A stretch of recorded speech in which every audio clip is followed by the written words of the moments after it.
If you're 55 or older and you're still driving to a job you don't actually need anymore, there's something you should know before Monday morning. The IRS may have already opened the door. Not at 62, not at 65, right now, at the age you are today.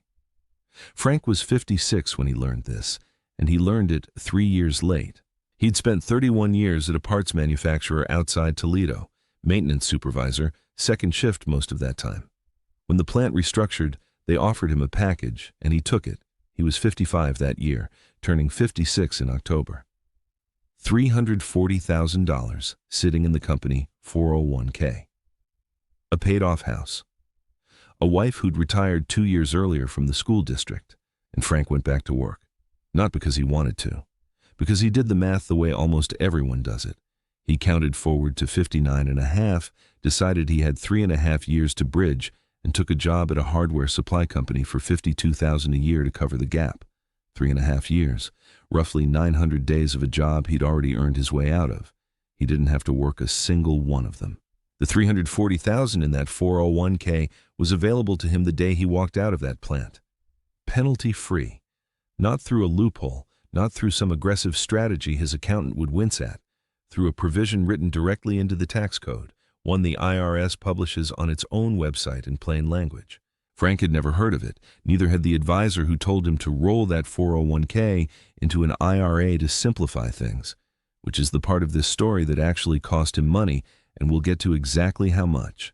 Quick note before we go further, I'm not a lawyer, a CPA, or your financial advisor, and nothing here is personal advice.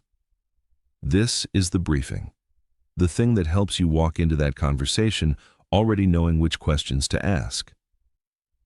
If that's useful to you, the like button genuinely helps this channel reach other people in the same spot. Almost everyone in this country believes there's one age that unlocks their retirement money, one number, 59 and a half. It's the number in every article, every seminar, every conversation with a coworker in the parking lot.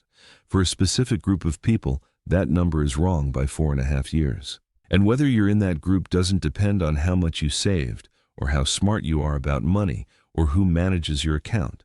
It depends on one thing, a single detail about the year you left your job. Most people who qualify have no idea they do, and a large number of them do something in the months after leaving that permanently destroys their eligibility without ever being told that's what they're doing. Frank did that exact thing. So let's start with what you think you know about 59 and a half, and then let's look at what the code actually says. 59 and a half. Take money out of a traditional IRA or a 401k before that age, and you pay ordinary income tax on it like normal, plus an additional 10% on top. That extra 10% is the penalty. It's written into Section 72T of the Internal Revenue Code. 10% doesn't sound like much until you put a real number against it. Pull $50,000 out at 57, and $5,000 of it evaporates before you've paid a cent of the actual income tax you owe. That's not a fee your custodian charges. That's the IRS, and there's no negotiating it. So the fence works. People respect it. And over about 40 years, 59 and a half became something more than a rule. It became the retirement date in most people's heads. Ask someone when they can retire, and a lot of them will give you that number before they give you their own savings balance. 59 and a half means 59 and a half, not the year you turn 60, not your 59th birthday. The IRS counts to the day, roughly 183 days past your 59th birthday. Withdraw the day before you cross it and the penalty applies. Withdraw the day after and it doesn't. Same account, same dollars, same person, 24 hours apart. That's the rule almost everyone knows, and for a lot of people, it's the only one that applies to them. If your retirement money is sitting in an IRA, a traditional IRA, a Roth IRA, a rollover IRA from an old job, then 59 and a half is your date, and there's very little in the code that moves it. I want to be direct about that because I'd rather you know early whether this video is describing your situation or someone else's. But if your money is sitting in an employer's plan, a 401k, a 403b, if you worked for a school or a hospital, a governmental 457b, or the thrift savings plan if you were federal, then there's a second door in that fence, and it opens more than 4 years earlier. I'm curious where you land on this, so drop it in the comments as we go. Is your retirement money mostly in an IRA, or is it still sitting in an employer plan from your last job? That single distinction decides almost everything in this video. The exception has a name. It shows up in the tax code as separation from service. Everyone else calls it the Rule of 55, and Frank qualified for it on his last day at the plant. The Rule of 55 works like this. If you separate from your employer, quit, get laid off, retire, take a package, it genuinely does not matter which. And that separation happens in or after the calendar year you turn 55, then the money in that employer's plan becomes available to you without the 10% penalty. Immediately. You don't wait for 59.5. You don't file a special form to unlock it.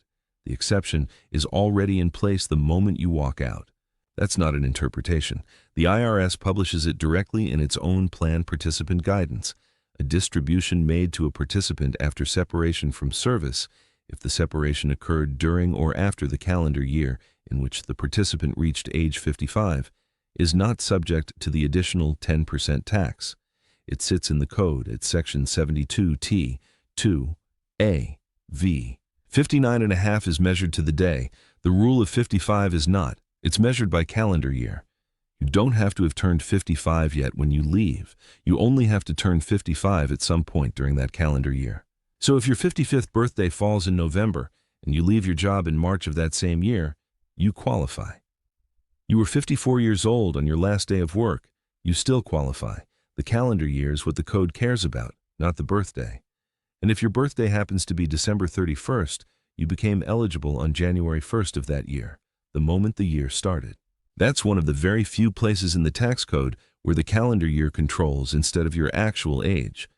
Two rules that sound almost identical, running on two completely different clocks. One group gets this even earlier. If you're a qualified public safety employee, police, firefighters, certain emergency and federal law enforcement roles. The same exception applies at age 50. If that's your career, take it to your plan administrator specifically, because the definition is narrower than people assume. So let's go back to Toledo. Frank separated from the plant in the calendar year he turned 56. That's in or after the year he turned 55 comfortably. His money was in a 401k, a qualified employer plan, not an IRA. He had separated from that specific employer completely. 3 conditions. He met all 3 on the day he cleared out his locker. $340,000, penalty-free, available to a 56-year-old man who spent the next 3.5 years driving to a hardware supply company because he believed he had to wait until 59.5. I want to be precise about what he would have owed, because penalty-free does not mean tax-free, and that difference matters. If Frank had drawn, say, $45,000 a year out of that 401k to replace the hardware job, he would still have paid ordinary federal income tax on every dollar of it, the same as if it were wages. What he would not have paid is the additional 10%. On $45,000, that's $4,500 a year. He was protected from money that was never at risk in the first place because the exception was already his. He worked 900 days to avoid a penalty that did not apply to him. And if that's landing uncomfortably close to home, if you left a job at 55 or later and you're currently bridging to 59.5, I'd stop the video here and go find out what year your separation date falls in. That one date on one piece of paperwork decides whether the rest of this applies to you. Because Frank's story doesn't end with money he didn't need to work for. It ends with him doing one ordinary, reasonable, widely recommended thing that took the exception away from him permanently. Frank left the plant on a Friday. The following month, he sat down with a financial advisor to figure out what to do with the 401k. The advice he got was completely standard. Roll it into an IRA. Get it out of the old employer's plan. Get it somewhere with better investment options. Consolidate it with the small IRA he already had, so everything lives in one place and he only gets one statement. That advice is given thousands of times a day in this country, and in most situations, it's reasonable. For Frank, it destroyed the exception. The Rule of 55 lives in the qualified plan rules. It applies to 401ks, 403bs, governmental 457Bs, and the thrift savings plan. It does not apply to IRAs, not traditional IRAs, not Roth IRAs, and not a rollover IRA that was a qualifying 401k 10 minutes earlier. The moment those dollars land in an IRA, they're governed by IRA rules, and IRA rules say 59.5. The money doesn't remember where it came from. The exception doesn't travel with it. So Frank, at 56, moved $340,000 from an account where it was penalty-free into an account where it wasn't. Nobody in that meeting mentioned it. There's no warning on the rollover paperwork. The transfer processed in about a week. If you think that sounds like the kind of thing that would get sorted out, if you just explain the situation to the IRS, it doesn't. A taxpayer took this exact question to tax court a few years back in a case called Catania. He'd retired from Home Depot during the year he turned 55, which meant he qualified. He rolled his 401k into a traditional IRA. 2 years later, still under 59.5, he took money out of that IRA for work on his house. He reported the distribution and paid the income tax, but not the 10%, because in his mind, he'd separated at 55 and the money was the same money. The court disagreed. The separation from service exception applies to qualified plans, not to IRAs, and the origin of the funds doesn't change that. He owed the penalty. The man did qualify. He genuinely did. He separated in the right year, from the right kind of plan, at the right age. He lost the exception by moving his own money into an account he was told was better for him. This is why the sequence matters more than almost anything else in this video. If you separate from an employer at 55 or later, and you might need that money before 59.5, the 401k, staying exactly where it is, may be worth more to you than any advantage a rollover offers. Lower fees, better funds, one statement instead of 3, none of that is worth 10% of every dollar you touch for the next 4 years. There's a second version of this that catches people even when they never roll anything over. The exception attaches to the plan of the employer you separated from at 55 or later, that specific one. If you left an earlier job at 52 and left the 401k sitting there, that account does not qualify. Same person, same age today, 2 401ks side by side, and only one of them is open. Frank had a small one from a job in his 40s. It was never eligible, and it never became eligible. Tell me in the comments if you rolled over a 401k after leaving a job in your mid-50s. I'd like to know how many people watching this had the same conversation Frank had, and whether anyone's advisor actually raised it. Before you go pull up your old plan's website, there's a limitation that decides whether this exception is actually usable for you, and it has nothing to do with the IRS. The IRS permits the withdrawal. Your plan decides how you're allowed to take it.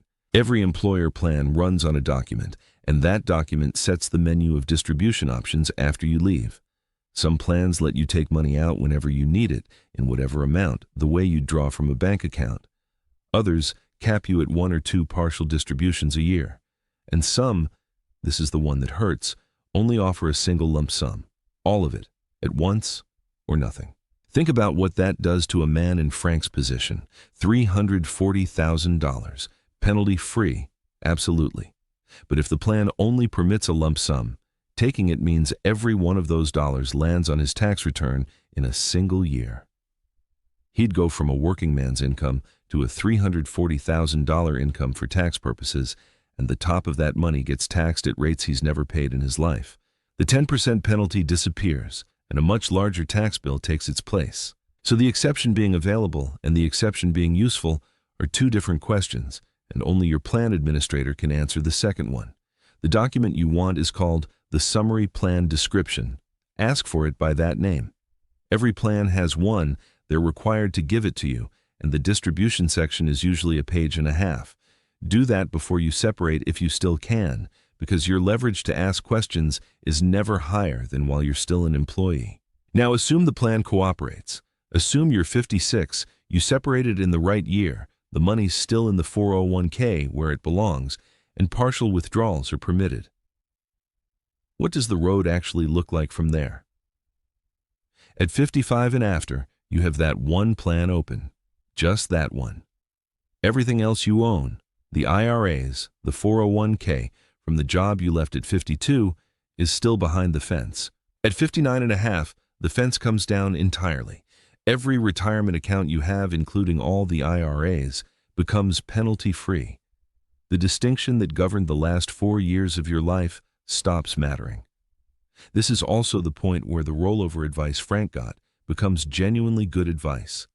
Consolidate then, not before. Then the direction reverses. Somewhere in your 70s, the government stops asking whether you want the money and starts requiring you to take it. Required minimum distributions begin at 73 if you were born between 1951 and 1959, and at 75 if you were born in 1960 or later, which reframes what the rule of 55 actually is.